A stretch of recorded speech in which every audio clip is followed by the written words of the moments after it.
بسم اللہ الرحمن الرحیم۔ السلام علیکم ورحمۃ اللہ وبرکاتہ۔ اللہ تعالیٰ کا لاکھ لاکھ شکر ہے کہ اس نے ہمیں ایک بار پھر رمضان المبارک جیسی عظیم نعمت عطا فرمائی۔ یہ وہ بابرکت مہینہ ہے جس میں رحمتیں برستی ہیں، مغفرت کے دروازے کھول دیے جاتے ہیں اور ہر نیکی کا اجر کئی گنا زیادہ بڑھا دیا جاتا ہے۔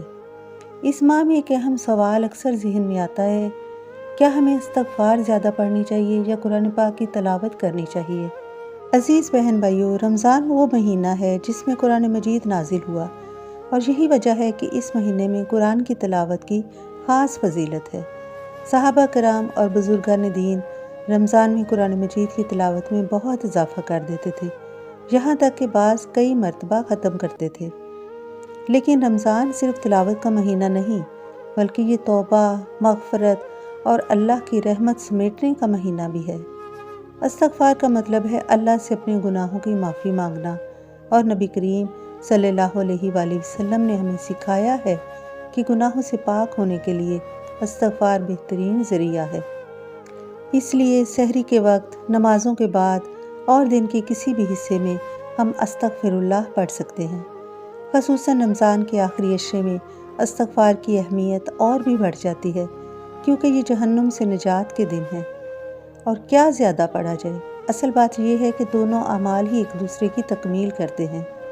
جب ہم قرآن پڑھتے ہیں تو اللہ کی رحمت ہمارے دل میں اترتی ہے، اور جب ہم استغفار کرتے ہیں تو گناہوں کے بوجھ سے ہلکے ہو جاتے ہیں۔ ہمیں چاہیے کہ روزانہ کم از کم ایک پارہ، آدھا پارہ یا جتنا بھی ممکن ہو قرآن پڑھ لیا جائے۔ دن بھر چلتے پھرتے، نماز کے بعد یا سونے سے پہلے استغفار کی عادت اپنائیں۔ خصوصی طور پر رمضان کے آخری لمحات میں دعا، توبہ اور استغفار کو بڑھا دیں۔ پیارے بہن بھائیو، رمضان کا ہر لمحہ قیمتی ہے، اس لیے اسے ضائع نہ کریں۔ قرآن بھی پڑھیں، استغفار بھی کریں، دعا بھی کریں اور زیادہ سے زیادہ نیکیاں سمیٹنے کی کوشش کریں۔ اللہ تعالیٰ ہمیں اس رمضان میں زیادہ سے زیادہ قرآن پاک پڑھنے، استغفار کرنے اور اپنی مغفرت حاصل کرنے کی توفیق عطا فرمائے۔ آمین یا رب العالمین۔